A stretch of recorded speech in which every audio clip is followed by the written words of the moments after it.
Mga puso, tatlo naman sa mga sospek sa pagbatay kay Negros Oriental Governor Roel Digamo naghatag na sa ila extrajudicial confession. Samtang nagapati naman ang tiglikom sa Department of Justice nga madali na lang masulbar ang kaso nga pagpatay sa gobernador, lakip ang 8 pa ka mga biktima. Sa Iring Pedreso nakatutok.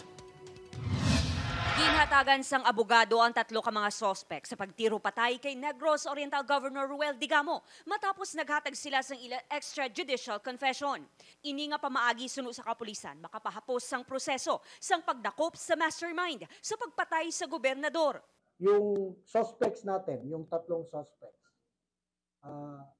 intimated their willingness to assist and execute their extrajudicial confession.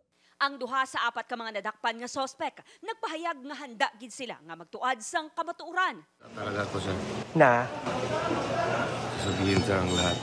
Handa ka, sir? Yes po, sa habang tinagal ng serbisyo ko sa buong Pilipinas po. Okay.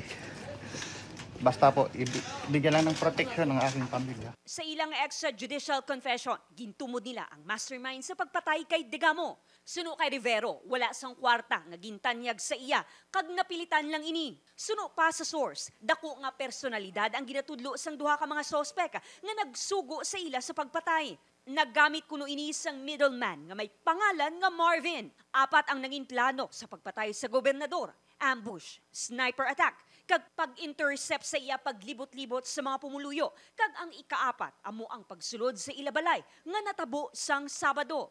Suno kay Justice Secretary Jesus Crispin Rimulya, na istorya sa mga suspect sa video call ang ginatudlo nila nga mastermind. I can say that the end is near.